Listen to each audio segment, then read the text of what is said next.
course. I think George wants to bring in the jam. Oh, we're live. We forgot. No intro. No intro this week, the second week running. So just as well the small talk had stopped, we'll put on our happy, cheery faces. So welcome to the Trinity Tims for another hour or so of moaning, misery, and all the rest of it. So I'm Joe McHugh from Video Celts. We've got Eric Knott from Reed Celtic, James Forrest from the Celtic Blog, and exposing himself this week. Last week he was in silhouette, but he's got his lighting corrected. We've got Niall J from the Celtic Star to share in the fun and merriment from Tynecastle. So I'll kick off with my take on Sunday's events at Tynecastle. No one was really well. I know a couple of guys in this blog, a couple of guys in this podcast were tipping Celtic to win, but there was one voice of sanity suggesting that we're going to lose by 2 goals. So take no credit for that. It's very straightforward to predict Celtic these days. Derek McInnes predicted Celtic, and so will others. So the team selection, it was madness to go with Colby Donovan and Dane Murray, pairing those two together. You wouldn't do it in a European away match. You wouldn't do it in a game at Ibrox, and it was silly to do it against informed Hearts at Tynecastle. Both of those guys are seriously lacking in football. Donovan played last season entirely for Celtic in the Lowland League. He started one SPFL match this season. Dane Murray was on loan at Queen's Park the first half of last season, brought back to Celtic, barely got a minute, and then he's not featured much this season, I think. He started against Falkirk and Livingston. His only recent football was coming on against Braga. Attempted clearance, ended up belting off a Braga player into the net. So the defence was short. Hearts exploited it on the wings. The midfield was a bit of everything. Engels was basically posted missing. Callum McGregor looked close to his best. Rio Hatate was horrific, and Negren, he's up and down. He scored a goal. No, he never scored a goal then. He should have scored a goal. He's our most likely goal threat. He's a more likely goal threat than all of our strikers, but he's not quite top class. So he's one of those guys that are just underneath the radar. We brought him in. If Celtic were fully functioning, he'd been brought into last season's Celtic side. He'd probably doing a hell of a lot better. But the guys that have arrived at Celtic, they're getting a crash course in reality. Rodgers has mentioned it a few times. It's not all about great European nights and winning trophies. There's a bit of graft involved, and unfortunately, there's not too much of that graft going in. There's not much sign of unity. There's not much sign of teamwork. There's holes all over the place, and that was in evidence yesterday. So I don't think anyone could really take anything positive from it. It's similar to Dens Park. 2-0 down. You've got absolutely no expectation. Plenty of time to turn the game around. We've turned it around before. We've turned it around at Tynecastle, but there's no expectation, no likelihood. Played away, created a couple of chances, made some substitutes, but nothing really changed. So on that cheery note, I'll pass the baton over to Niall. You're in the spotlight this week. What was your take on the misfortunes of Celtic at Tynecastle? I'm kind of with you on the team selection. I can forgive Donovan because I can understand why Donovan would have been picked. I think with Nygren ahead of him, I think you were always going to have perhaps someone that could kind of go on the overlap. So I could kind of get that. But I'm kind of with you as well. Having Murray and Donovan as the right side of the defence kind of just makes up Derek McInnes's mind for him. He's got Kazarides, is probably one of the best players in Scotland this season, and he's got 2 rookie defenders on the right-hand side. But the start of the game wasn't that unexpected. I think anytime you go to Tynecastle, you expect a passionate start from the crowd, an up-for-it start from the team. And for 10, 15, maybe even 20 minutes, that was kind of... Hearts seemed to have us sort of on the ropes a bit. It was a little bit like a boxer coming straight out from the bell. And I think the concession of the goal was a bit unlucky.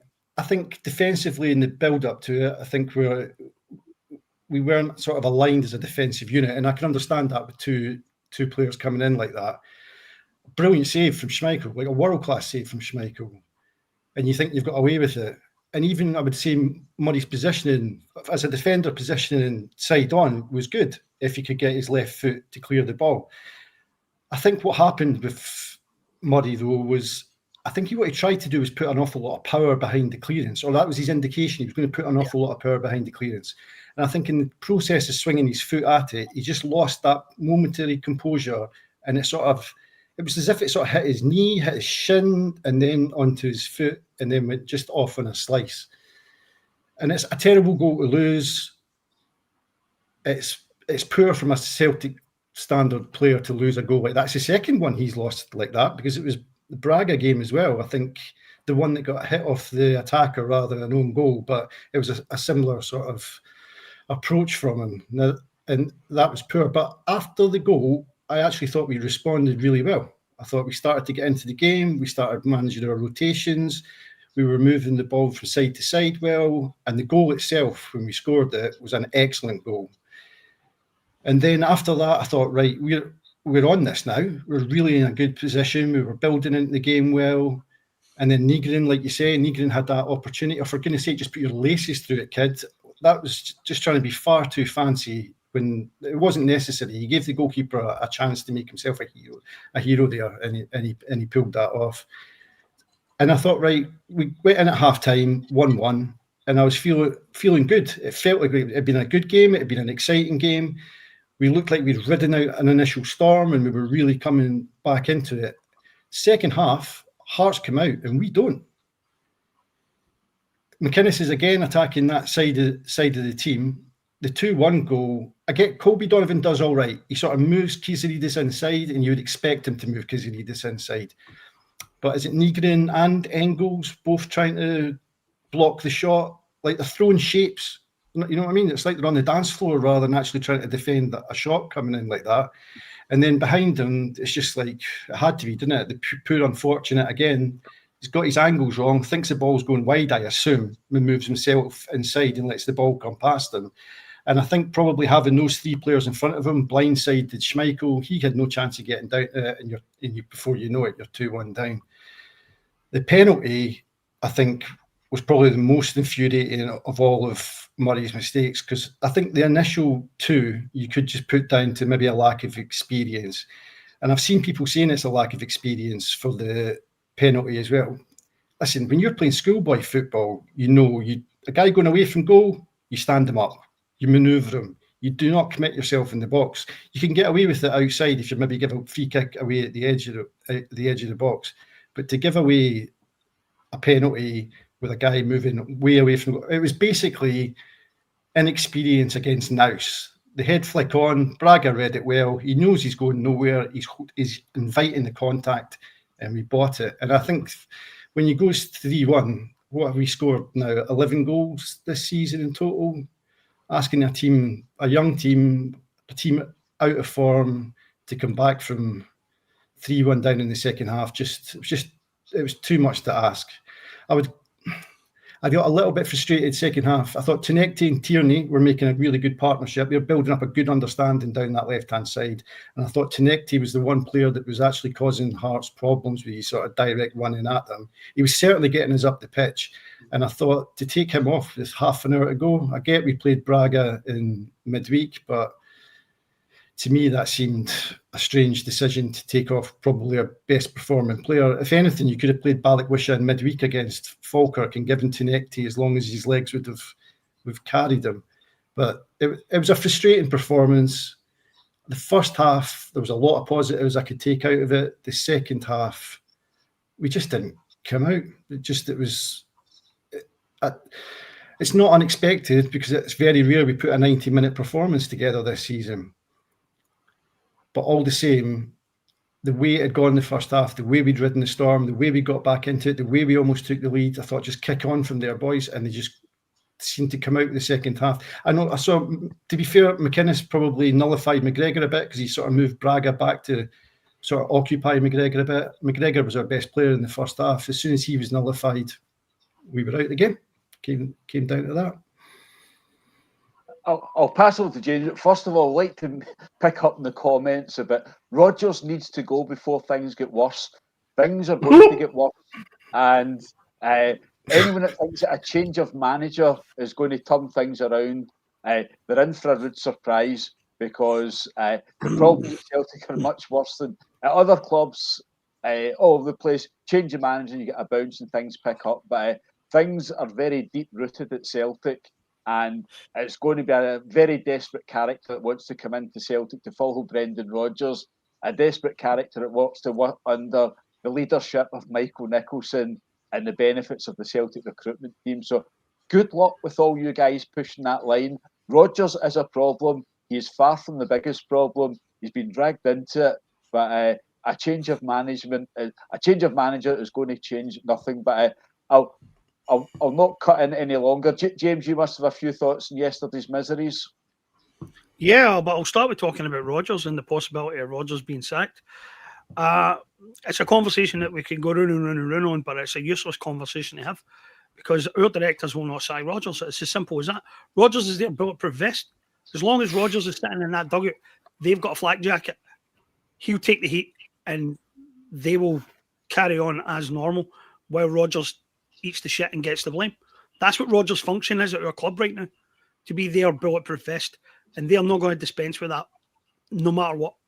So, guys, forget it. Don't get your hopes up about seeing the back of Rodgers. Don't be too keen to usher in the Sean Maloney era at the club either.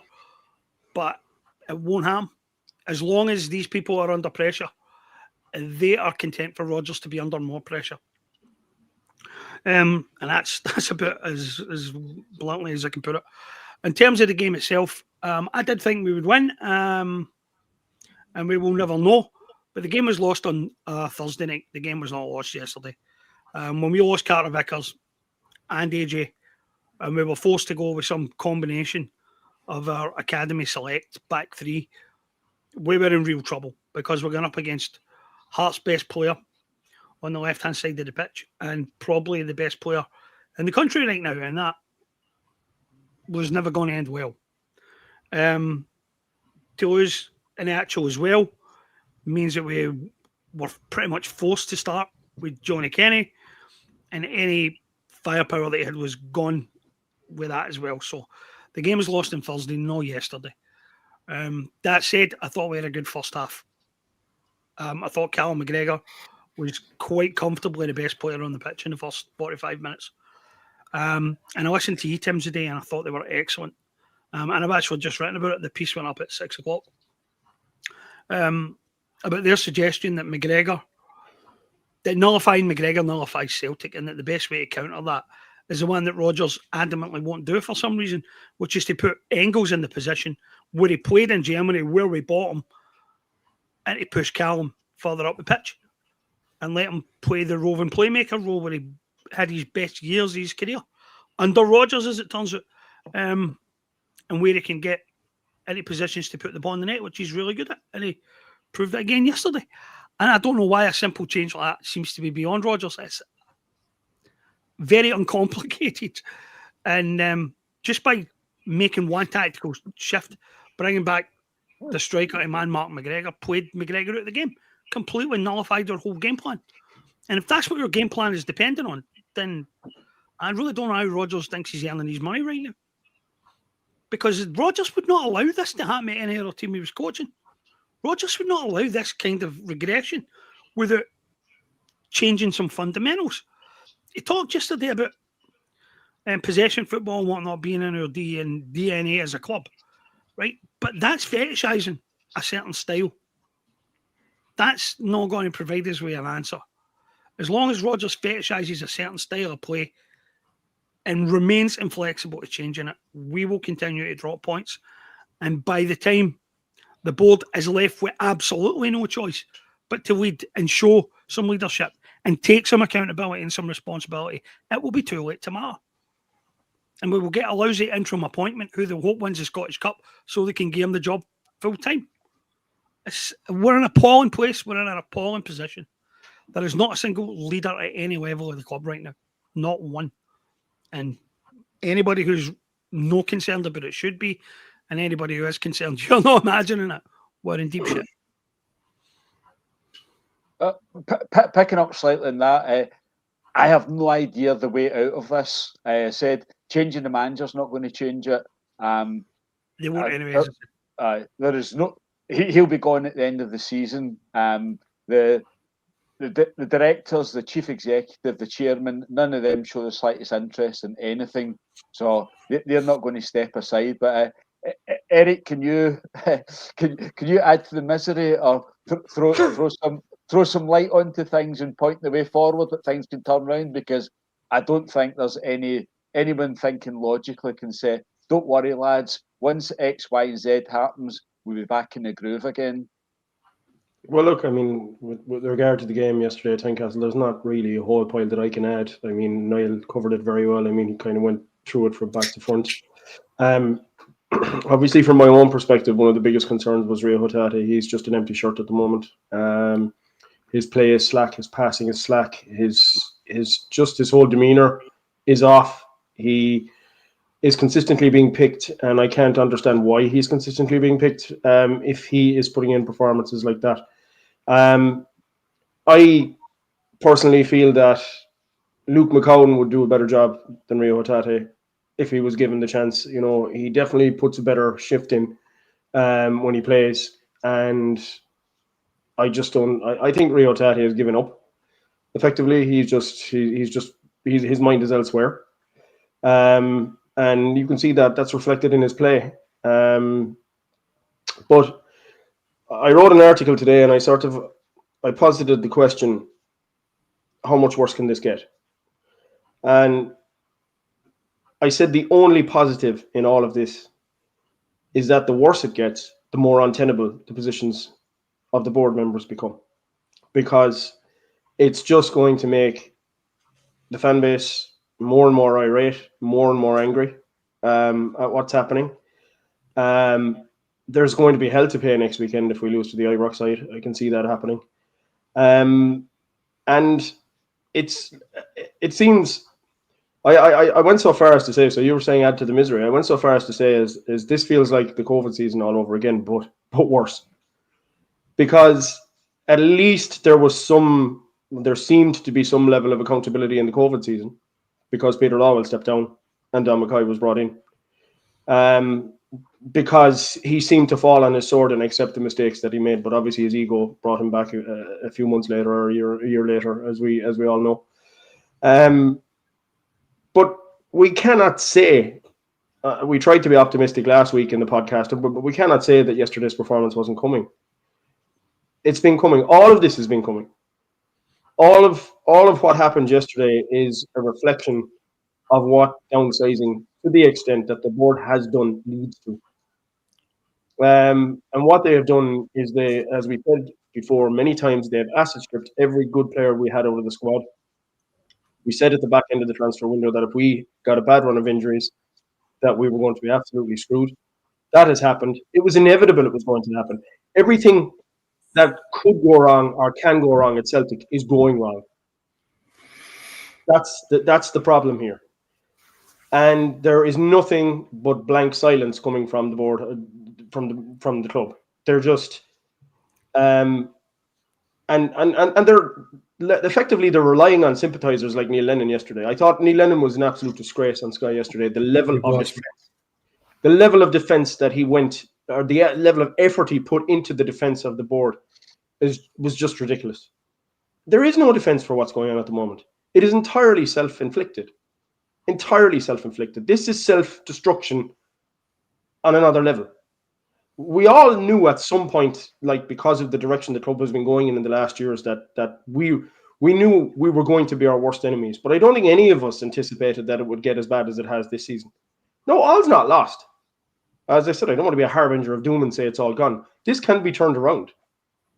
But ultimately, as much and as powerless as we feel about all of this, the only people who can change it are in the boardroom.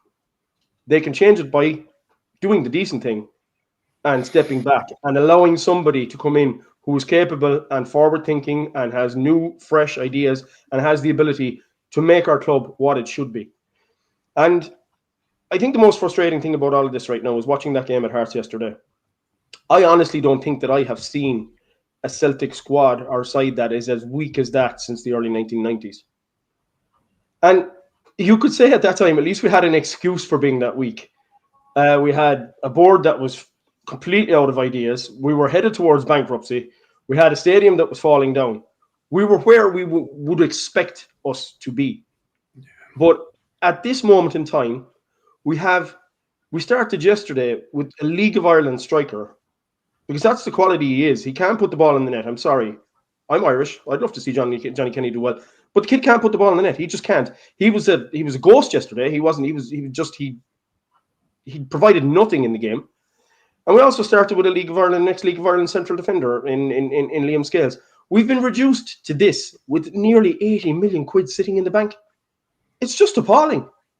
It just beggars belief. And like when you quantify it in that sort of way, we should never. I said today in the article that I wrote that league, the position that the league table is in right now with Hearts, a club with a fraction of our resources, running away with the league, 8 points ahead. That's entirely of our own creation. That league table is entirely. This is no disrespect to Hearts, because we are a team who had over 150 million in turnover last year. We probably, with the Ibrox side, turned over more than the whole of the league pyramid in Scotland. And there is a team with a fraction of our resources sitting above us. And I'm sure yesterday will be considered the dawning of a new era at Ibrox because they won a game. And you know something, the way we're going at the moment with the level of injuries we have and the amount of players, that are out, down on, they feel like they're down on their luck and just can't put a shift in, we're going to drop more points. That's the only direction we're heading at the moment, unless there is a massive, massive turnaround. And like, I could see the Ibrox side getting their shit together and overtaking us as well if we keep on the trajectory that we're on. And Derek McInnes knew exactly how to read us yesterday. He knew, like, it doesn't take a genius to figure out that, as we said, Callum McGregor needed to be nullified, and that's what he did. He changed it. He changed his tactics to nullify the most potent player that we had on the pitch at the time, and it worked. It worked a treat. They came out, they swarmed us in the second half, and they had us on the back foot. And by the 55th minute, we were 3-1 down. And we could all point to Dane Murray. That Dane Murray was at fault for the first. He should have been more guarded in. He should have maybe jumped to the left rather than to the right and blocked the shot. But the penalty, as Niall said earlier on, was just complete fool by error. You let the player go. If he's running away from goal, you just let him go. You don't tackle him or even attempt to tackle him because he has nowhere to go. And the changes then. I mean, fuck it. Why don't you just put two up front? Even though Johnny Kenny he's not capable of much. But I mean, put Shinyamada and Johnny Kenny together up front. Change the fucking formation around. Put 3 like-for-like swaps. It did nothing. It made us weaker. We were more toothless up front when he put Balikwisha and Shinyamada and James Forrest on. They achieved absolutely nothing. It's just a like-for-like change. It's not going to change. Nothing he did in that game, or in his game management yesterday, was going to change what was happening.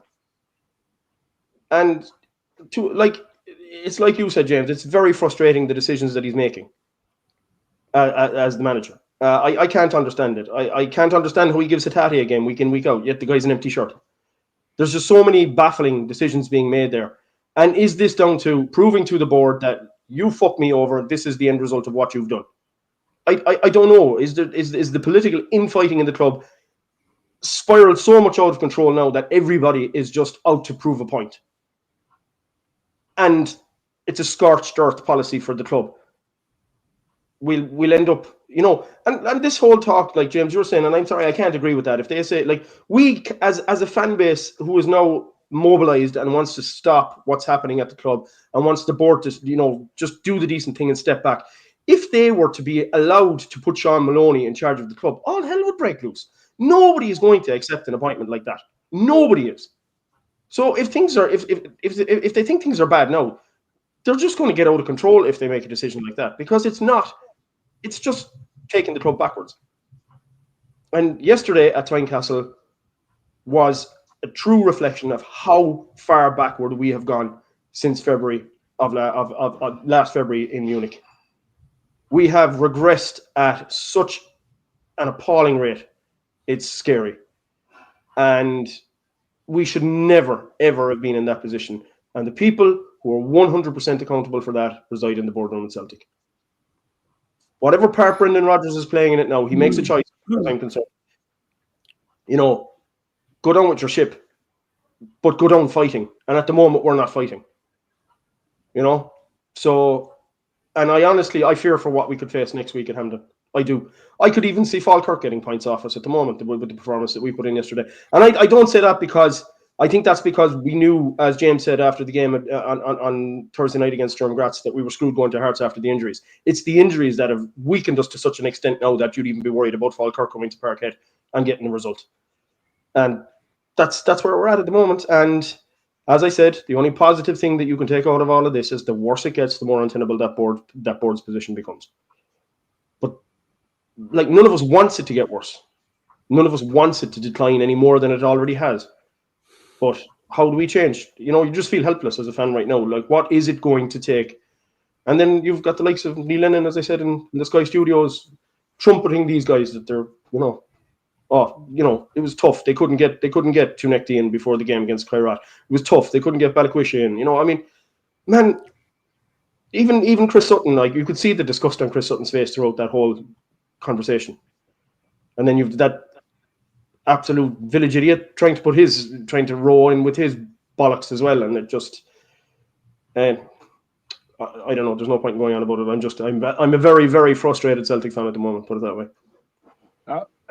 I don't think many folk will disagree with you, Eric. It's a passionate summing up of things, and we could talk forever about Neil Lennon, but isn't it great how the manager of Dunfermline Athletic has got the inside track on Celtic's transfer activities? How they couldn't get to Netke, and then abracadabra, Celtic get knocked out of the Champions League by Kairat Almaty within the space of a couple of days. 2 £5 million wingers just turned up. But the only thing Sutton missed out on was throwing the Bruges argument at him. Bruges somehow managed to sign players in time for Champions League games, whereas but Bruges don't need to deal with those troublesome tax laws that we have. But there doesn't seem any way forward. It's a case of waiting to see how bad things get before Dermot Desmond gets off the golf course and decides that things have to change. I don't know if he's going to turn up for the game on Sunday. Apparently that was the reason that Brendan Rodgers came here in the first place. I'm slightly sceptical of that story.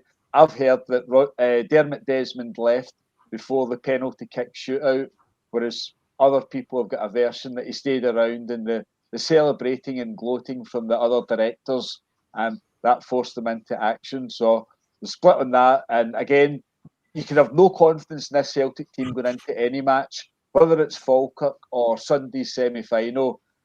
I remember the 2016 semi-final Scottish Cup. A couple of folk asked me about the game, and Celtic had struggled past East Kilbride in the semi. I think it might have been the third or fourth round. Then they beat Morton in the next round, and the guys like who was, I'm trying to guess the striker. There's a guy that scored against East Kilbride. He scored against Hearts as well. The game that almost won the league at Tynecastle. He was brought in last minute in the January transfer window, but our team was grim.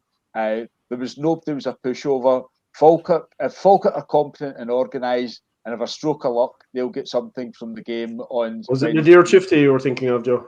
No, that was earlier. He had a triple-barreled name. He ended up in Brazil. It's doing my head in there. Colin Kazim Richards. Was that? That's him. Colin Kazim, yeah. He came with Carlton Cole on the books, Colin Kazim Richards, and guys like that. I don't know if we're too far off that just now, but I've got no confidence in Celtic going into any match whatsoever. There's deep down, the CEO is trying to sell off every player. There can be no doubt that he's looking to make a profit in the January transfer window. Don't expect 3 signings coming in the 31st of December and ready to play in the derby on the 3rd of January. So, Niall, you tend to be quite an optimistic type on Celtic Star. Is there any optimism you can throw at us three cynics? I'm going to be honest, there's not an awful lot at the moment, Joe. Like, if you spoke to me after the Sturm Graz game, I was positive again after that. I thought we put a really good performance. I'd looked into Sturm Graz before the game, and they were quite a decent side, particularly in attack. So I thought we did all right in that game. To the point, I'd even talked myself into the fact with the injuries, I thought I could see Trusty coming in. I could see Ralston going to right back. I could have seen us. Thought, well, we could still do something at Tynecastle. I think that second half at Tynecastle was just knocked the stuff out of me as well. And I can usually see the best out. I would kind of go with Eric in that I worry about Johnny Kenny. I think he's got an awful lot to his game. He's a hard worker. He's a trier. He knows his job in terms of his out of possession work. I like that about him, really do. But he was utterly nullified yesterday.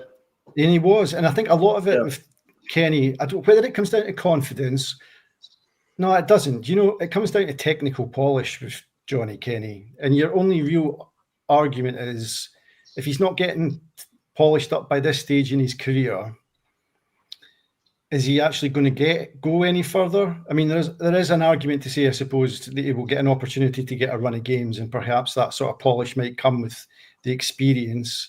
Maybe he just needs a goal against Falkirk or a couple of goals against Falkirk and he can go on a run, but you're starting to clutch at straws. I'd be more tempted to play Shin through the middle than I would be to play Kenny going forward, just because when I saw Shin come on yesterday, he looked like he had just had a little bit more to his game instead in terms of his touch, his hold-up play.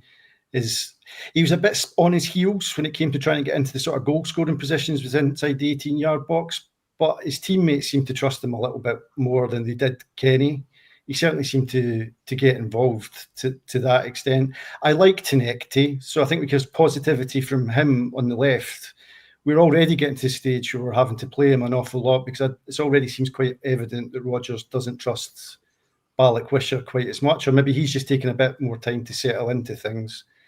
I thought Forrest, when he came on yesterday, he was good. He certainly made a difference. He moved people around. He managed to link up in midfield a little bit. But the problem's going to come back to that defence. I just think the semi-final is a worry in that they'll have their new manager bounce. If they got a decent result at the weekend, I don't see Falkirk causing us too much trouble. I think John McGlynn learned under Brendan Rodgers and plays a Rodgers-style system. So it's just going to be Celtic against Rodgers light. And I would fully expect that we would get 2-goal win and see that through to the semi-final. I'm just not sure. Now that we're into the plumbing the depths of the squad, to mention earlier on about the transfer policy selling off the family silver up to this point, what we're getting now is we've got a core group that Rodgers trusts, and now we're getting down to the ones he doesn't trust or he's sidelined for whatever reason, and now he's going to have to go back and ask them to play games and the impact on the squad. And I'm not sure they're going to deliver for him. That's the worrying aspect of that. We're probably back waiting for important players to come back from injury now. And I don't think there's any of those important players ready to step back in. Carter Vickers could be out for a long time. 5 months? I heard 3 to 5 months for an Achilles. I don't think so. I don't think there's many folk come back from, well, the extent the Achilles is still to be discovered, but not many folk return from an Achilles in 3 months. And that's going over the winter months. Jota, if we see anything of Jota this season, it's a bonus.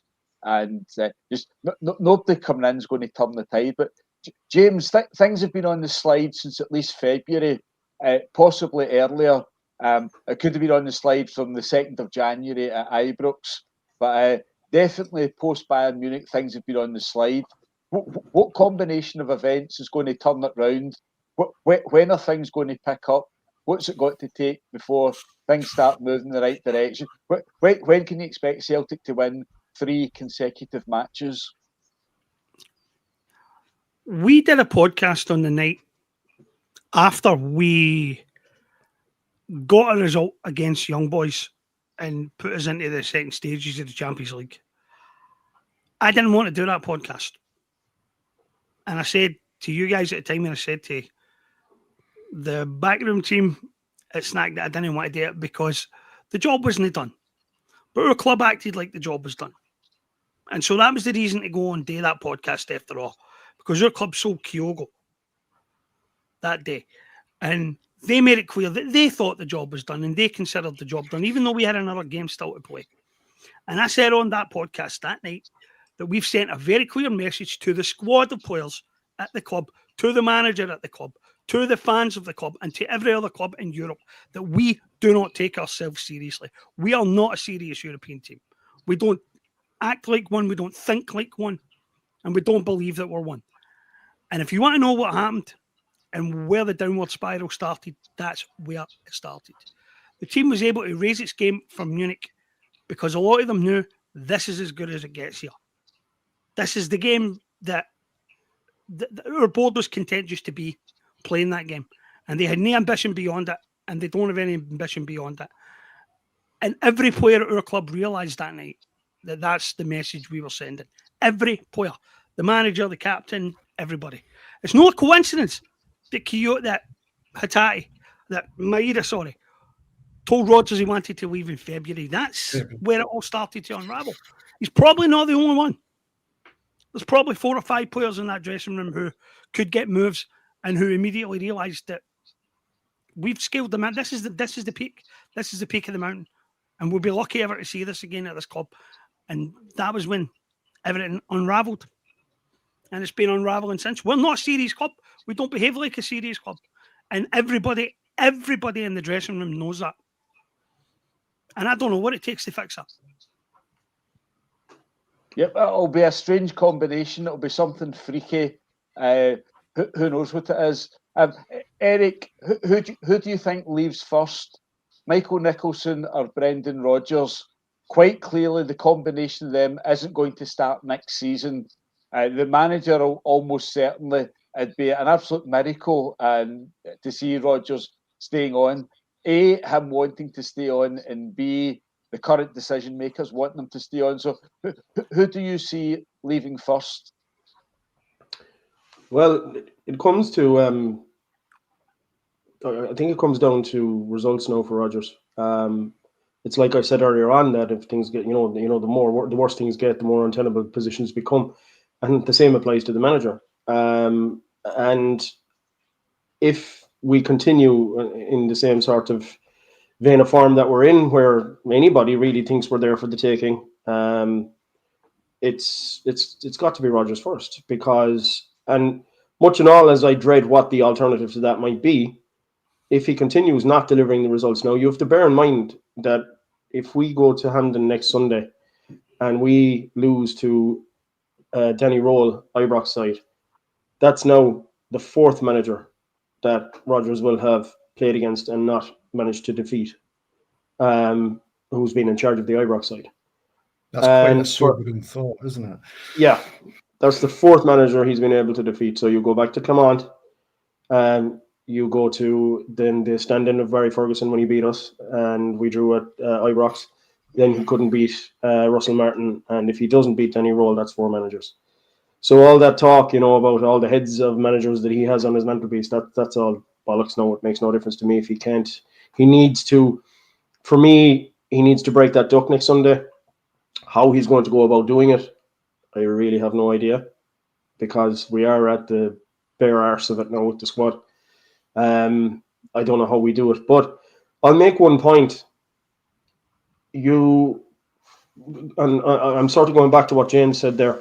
You go back to February and you go back to, and I agree with what he said about that, the job wasn't done, or it wasn't done to the extent that it should have been done after the game against Young Boys.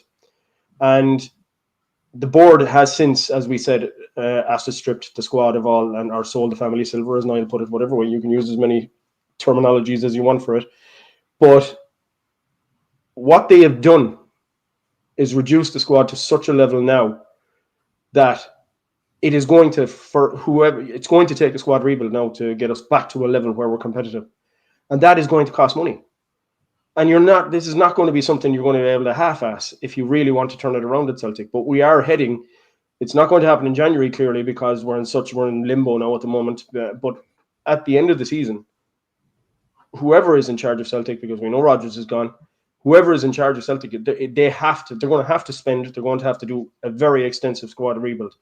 So they've effectively shot themselves in the foot by doing what they did over the last year to accumulate a balance in the bank, which now is going to have to be seriously eaten into if we want to be in any way competitive at all next season. And if, like, I dread to think if these guys are still in charge of Celtic, if this board is still in charge of Celtic, what we're going to get. Is it going to be a yes man? I mean, the way Neil Lennon was carrying on yesterday is where he's touting himself for the job. So you just, there is no limit to the unexpected that this board would do. And I feel that unless they actually do the decent thing and step back and say and start the process of putting a new board in place, next season could be. I just don't think, like I said earlier on, I just don't think the fans are going to tolerate it. And the Celtic Fans Collective are trying to launch a campaign, but it's very hard to organize a campaign when things, you're trying to make things better, but things are getting progressively worse. And it's very hard to find the balance to actually, to do protests, to do things that are effective in a situation like this, if things are getting progressively worse. You're thinking to yourself, like, what can we do to force change? And it's like James said earlier on, he doesn't know. I don't know. I honestly don't know at this stage what we can do to force change. Do you know what I think I don't necessarily think there is a problem with the amount of money that our board spends. I did an article earlier on today, and I looked through Postecoglou's 2 years in charge and across Rodgers' time, and just the sort of the incomings we've had and the outgoings we've had in that period of time. Under Postecoglou and under Rodgers, we across both spells, we spent roughly the same amount of money on the same amount of players. It's 29 players each, and it was about £45 million on each manager as well. The difference, though, that I noticed going through it was after Postecoglou's first season, so the first two transfer windows he gets, which is under CAA base and Frank Trimbley, and with Don Mackay predominantly doing a lot of those deals, the standard is up there. Yep. There's like about 12 of them, I think, I'd have to look at it again, but I think it was 12 were first-team players, real proper first-team footballers. I looked into Rodgers, and there was 6 players so far out of 29 he's signed that have become established first-team players. And a couple of them even... He signed steady now. Yeah, well, the club signed. Yeah, and that's to go back to part of the problem. Mark Lowell. Yeah. Rodgers signed those 6 players under 2 recruitment directors. So I looked into it. Mark Lowell on the first one, there's 11 of those players that Mark Lowell bought in that transfer window, or brought in that transfer window without Rodgers having an awful lot to do with the start of it. 11 of those 12 or 13 players that are already gone. They're either out on loan or sold. I think it was Bernardo and Yang are the only 2 that Rodgers is still using in any way. And then you move into the next one, and it looks like it's Tisdale, it seems to be the recruitment guy who's putting forward the players now. And Rodgers is still not using any of them. Out of the 6 first-team players that he seems to be relying on at the moment, 2 of them came from his own Rolodex, which was Schmeichel and Iheanacho. And Jota was a guy who was already known to the club previously and landed back in our lap. There's only 3 other players that Rodgers is trusting fully from from the transfer window in the summer as well. I would suggest it actually goes back to the end. As soon as we finish the January window and Postecoglou's first season, it's been a downward spiral in terms of what's come in from there.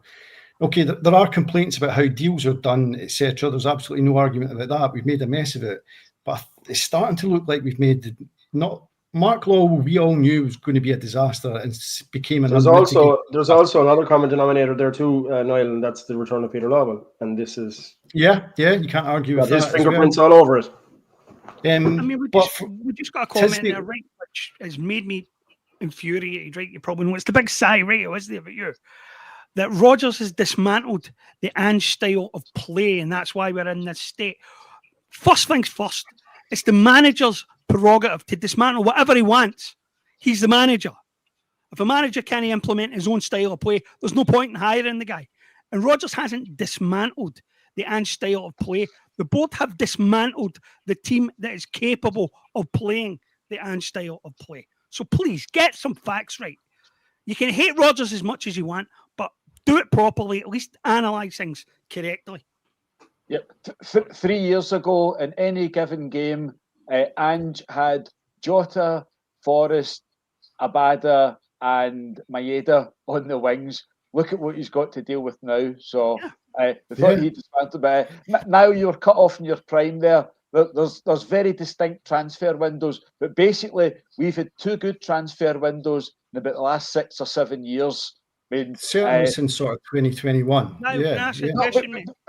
Before that, Ayeti and Barkas, Klamala, Bolingoli, etc., etc. There's a forward brought in to replace Dembele from Slovakia. Vakun Bayo. And before Rodgers left, it was Shved, etc., etc. So it goes back as far as you want to take it. There's been 2 outstanding windows, and the rest have been lots of money spent, lots of money wasted, massive turnover of players. James, what are you saying? That's why I asked Niall a question. Are you convinced that Mark Lawwell's no longer at the club? No, this is another thing. It's funny, till today, I hadn't even considered it. That's the honest truth. It's not something I've ever thought in my mind. But when I was going through the process of the signings, and the profiles of the signings, might I add as well, there's not an awful lot of difference from Tisdale's approach to Mark Lawwell's approach from what I can see. There is an argument to say they're probably given a price bracket and told to go for a particular price bracket. So it could be that when you're shopping around in the same markets, there's going to be similarities. But no, it's something that I touched on today. It definitely crossed my mind that there's not an awful lot of change in the profiles of players we're attracting. No. That's for certain. So there's definite similarities here, James, without a doubt. 100%. Mark Lowell has done nothing since he left Celtic. He's withdrawn from LinkedIn. One notorious Celtic blogger said it was destined for Man United, Liverpool, or Spurs after he left Celtic. I suspect if you look through the Celtic accounts, there's a transfer specialist in East Renfrewshire that's getting a consultancy fee. He's not surfaced anywhere since. We'll never get any sort of breakdown on what's going on with the transfers. Who else is involved? All we get is it's a collective. I think Chris Mackay jumped in at the meeting with the collective to spread the blame far and wide. But moving slightly on, there's a very curious affair going on with the Celtic AGM. I'm sure you guys have also heard from other folk that have been shareholders, folk that wouldn't dream of going to the AGM. It's the same old, same old. It's the Celtic Quick News gang. They all go along and applaud and nod and get selfies taken with the directors afterwards. There seems to be an awful lot of people wanting to go to the Celtic AGM this year. This time last year, we all knew that the AGM was going to take place on November the 20th. I think we get 5 weeks' notice. They only need to give 3 weeks' notice according to the regulations for the City of London. You need to give 3 weeks' notice for the AGM, and the AGM must be held within 6 months of the end of the accounting period. So the end of the accounting period was the 30th of June. We're now 3 weeks is pushing us well into November. It looks like we could have a December AGM, Christmas on the cards, opening the Advent calendar and heading it along to the Celtic AGM. So, and before we get, at the same time as we're informed of the AGM, we get the full accounts, and the full accounts will detail the salaries, bonuses, and other payments made to directors, there's no way of avoiding that. Most folk know that Michael Nicholson got, I think, £843,000 in the year to the June 2024. I suspect he's at $1 million or thereabouts, possibly you get what more. you pay for, law, said, but Pardon? we get what we pay for according to law. Yeah. So I reckon he's over $1 million. He must be worth it. So they keep they don't keep delaying it. They just seem afraid to publish it. James, do you think that they're scared to publish the full accounts and afraid of holding an AGM where, for that 1 hour of the year, you're genuinely held accountable? There'll be a few guys get up and give you your life story and give you some fancy tales, but there's usually about 3 or 4 fairly pointed questions. So, what's going on in the Celtic AGM, James? Well, I mean, I understand why the collective is taking the position it's taking on the AGM. I understand that they are encouraging fans to get behind the Celtic Trust and their motions. And I get that there are people who want to be in that room and look them in the eye and ask them to justify their jobs and their salaries and their positions. But I think that the AGM is a fairly ludicrous exercise now. I don't think it fulfills any purpose. I don't think we get any use out of it. We might as well go private, like the lot across the city are, and never have another one. And I don't think anybody should go to it. I don't think any person who is a shareholder, who isn't already on the board, should go there and legitimise the farce. I think all of us should sit it out and let them go and do their wee self-congratulatory circle jerk and pat each other on the back and tell each other how brilliant they are, while the rest of the support just ignores it completely. Because to attend that only gives it legitimacy, and I don't think it has legitimacy any longer. And that's what I think of the AGM. That's about all I think of the AGM. They can have it wherever they want. They can have it whenever they want. They can have it on the moon. They cannot have it at all. I don't think a single person should attend it who doesn't need to be there. I think a lot of the stuff that's going on would only be symbolic anyway, James, isn't it? I mean, a lot of the votes are going to get passed no matter what. It's only really the ones you might lose a vote in the room. There might be. Just look at it. Not to bring you back up for you, Joe. It's probably a nightmare for you. But what was a reasonable question? I love it. A reasonable question. Yeah. Last year, a perfectly reasonable question. Like there was nothing wrong with that at all, and it was like you were jumped upon as if you, just to let you know a little bit of background about the malcontents was going to ask this question. That sums up the AGM completely, isn't it? And yeah, do you know what? That's quite a good way of putting it. Circle jerk, James. I'm going to keep that one for it. Yeah, without a doubt. Yeah. It's pointless for the everyday fan. We're not going to get anything out of it. That question from Joe last year was evidence that we are not going to get anything out of that. But it was also fun at the same time, Joe. Yeah, absolutely. I mean, no one goes to the AGM expecting anything. It's back clapping. I wish it was backstabbing, but back clapping. How wonderful are we? We're the most admired club in Europe. We're run fantastically. A couple old guys get up and say they've been coming to Celtic Park for 70 years, and thank you so much, Mr. Chairman, for giving me the happiest days of my life, etc. But you do get that small window. There's about an hour for question and answers, and if you can provoke the chairman into upset like that, to say this guy has got an unhealthy obsession with me and my family, that's priceless. Thank you, Peter. If you're watching, or if one of your lackeys are watching, pass on the message. And I'm looking forward to seeing you again whenever you decide to call the AGM this year. But Eric, you look as if you've got something to contribute. Yeah, I mean, I just obviously going back to what you said at the start there when you were asking, when you were speaking about the AGM first and the fact that it hasn't been announced, it is crystal clear that they're afraid of what the salaries, especially for the board members, are going to, the sort of reaction that they're going to get from that is not going to be good. But it's like we said a couple of weeks back on the podcast, when I made the suggestion, when we had the guys from the Celtic Fans Collective on, and I made the suggestion that, that the club were going to get austerity under this board, and it was Pedro that made the point. He said that we're already in the midst of austerity in the club. at the moment, everything that goes on in Celtic is austere. It's austerity. And I thought about that afterwards, and I kind of, and I'm going back to the salaries, the board members never suffer from austerity at Celtic. Very good point. No matter how much austerity is imposed upon the club, imposed upon the footballing operation, imposed upon the stadium, these guys still earn more year on year. They never go short.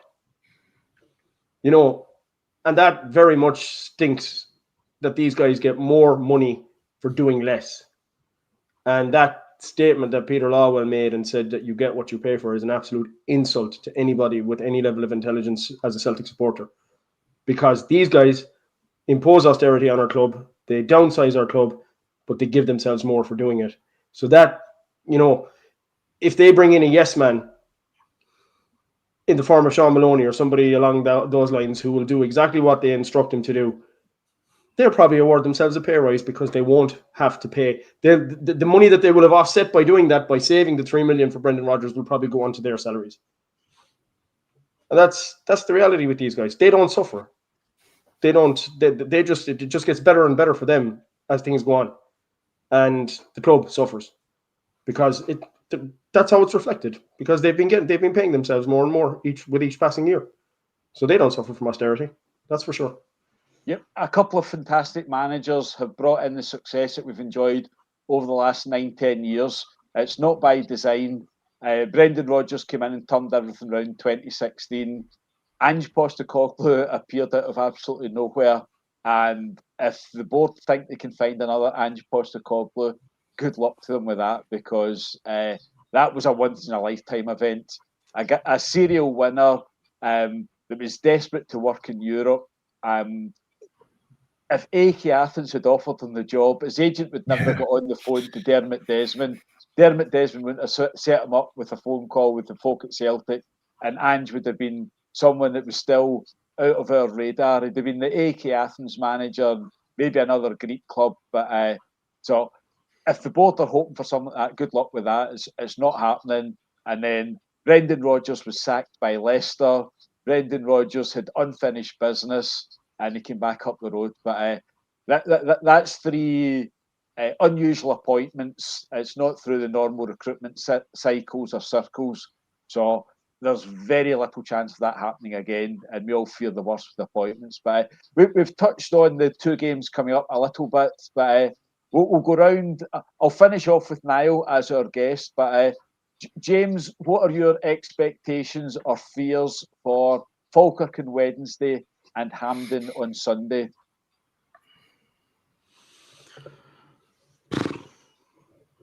Falkirk, we will win, but it will not be comfortable. On Sunday, I strongly suspect we will go out of the League Cup.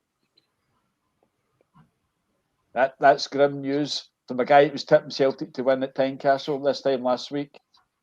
Eric, can you follow that? I would say something similar for the Falkirk game. I reckon, Niall touched on it earlier on there. He said, John McGlynn plays very similar to Brendan Rodgers. So that will probably make it a very open game, in which case the Celtic will probably have the superior players on the pitch to be able to want to go out and win it. But they won't win it by a big margin. It'll be, again, 1-2-0, maybe 2-1. Falkirk will approach the game, I think, the same way that any manager in the Scottish Premiership is going to approach playing Celtic now that they're there for the taking. So they'll probably come at us and they'll make a game of it. So I don't think it's going to be easy. I don't think it'll be a game that we'll win comfortably, but we will win it. We'll scrape by. And I suppose we have to look at the other fixtures that are on that night. And Hearts do have to go to St Mirren, and that will be a tough one for them. So we are now at the point where we're reduced to hoping that other teams will get results against Hearts in order for us to be able to eat into the gap. So we have to hope now that St Mirren and the manager will do us a favour and maybe get a result against Hearts. With regards to Sunday, I fear for that because, as Niall said, and he was pretty correct in that assumption, that they do have the new manager bounce. They have that win that they needed. That will give them some level of confidence. They also will take confidence from the fact that we're easy pickings now. And it's a derby game. It's a Glasgow derby. If they don't come out with all guns blazing, I'd be shocked. So I would say they're really going to put it up to us next Sunday. And what frightens me is that we seem to wilt under any level of pressure at the moment anyway. So if there's waves and waves of attacks coming at us, we could be in trouble. And look, I hate to say it, but Yusuf Chermiti and Danilo are better strikers at the moment than what we have. Because they're both scoring goals. Just a fact. Yeah. So that's another fact. Our strikers can't buy a goal at the moment. That's the reality. So if I was being hopeful, I'd say we'll take it to extra time and penalties and maybe scrape by in penalties, but then penalties haven't been great for us in the past lately when we look at Aberdeen and we look at what happened to Kyra Dalmati. So even if it goes to penalties, I wouldn't hold that much hope. Super Jack Butland will probably get a couple of saves in there and bust a bubble that way. I don't know. But I don't have much confidence going into Sunday. And as I said, I think serious questions have to be asked of Brendan Rodgers if he can't beat the fourth Ibrox manager that he's come up against in less than a year. I think he's nowhere to hide after that. So for him, and surely he realizes it's an opportunity, it's make or break, it's an opportunity for him to break his duck when it comes to beating the Ibrox side, number one, and number two, maybe turning things around on that fixture. And he has to go into it with that mentality, and he has to get the players in that frame of mind. But getting these players into that frame of mind, I don't know. Because if they couldn't get up for the game yesterday, well, there was one guy up for it, and then he was nullified in the second half, and we saw what happened. So, we'll scrape against Falkirk. It'll be. I'm not going to say the Ibrox side will win, but I'm going to say we're going to be very lucky if we do. So I'll be the hurler on the ditch, as they say in Ireland here. I won't give it a result for the game or a prediction for the game, but I'd say it's going to be a very tough ask to get us to win it. I suspect it's a coin toss. A coin toss. I'm still thinking Tynecastle. I think it's a toss of the coin tomorrow night. It wouldn't be the biggest shock in the world if on Thursday morning you're watching podcasts of angry, dejected Celtic fans saying, "What the hell happens next?" So it's a game they could win, but the fact that we're even discussing that, I mean, this time last year, Falkirk would be 3-0 down after half an hour, and you'd be wondering who else would be getting the goals. So it's anyone's game on Wednesday night, and I think comes Sunday at Hampden, I think they're going to be a hell of a lot more motivated than us. I think the Celtic players will be feeling sorry for themselves. They'll be feeling under a cloud. And that lot, they'll know that a win over Celtic can turn an awful lot round. It can get those horrible, angry supporters off the players' back. It'll buy the new manager time. And if they win at Hibs, they'll be in a high. If they lose at Hibs, they'll still know that if they can beat Celtic, they'll have a final against St Mirren or Motherwell to bring an improvement on last season. So what's happening with Maeda? Who knows?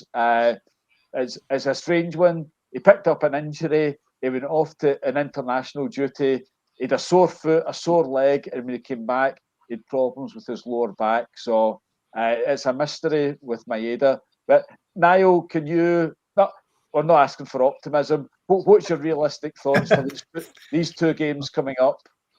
Thank God you're not asking for optimism, Joe. I don't really have any real concerns about Falkirk at all. I think we played well enough against Sturm Graz at home. I think we've got enough to beat a team who couldn't spend any money coming up this season. They're still relying very much on some players that we're even using in League One, never mind Championship. I'm not saying we'll blow them away, but I think even if it's a pedestrian performance, we'd win that by a couple of goals. The cup game, I think they got their bounce against Kilmarnock, and I think they'll carry that on.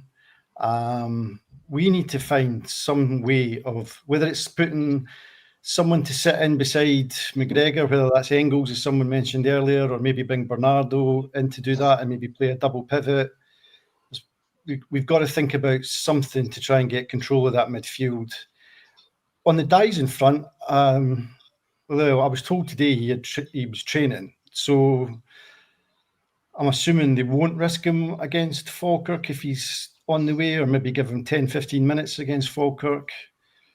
If Dyson plays, play him up front because we've got no other choice. If he's fit, even if he's 85, 90% fit, just play him.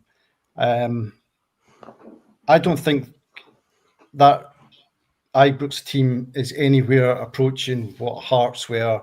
We matched Hearts over that opening 45 and then just collapsed in the second half. If we can get the spirit of that opening 45 minutes, we can beat them.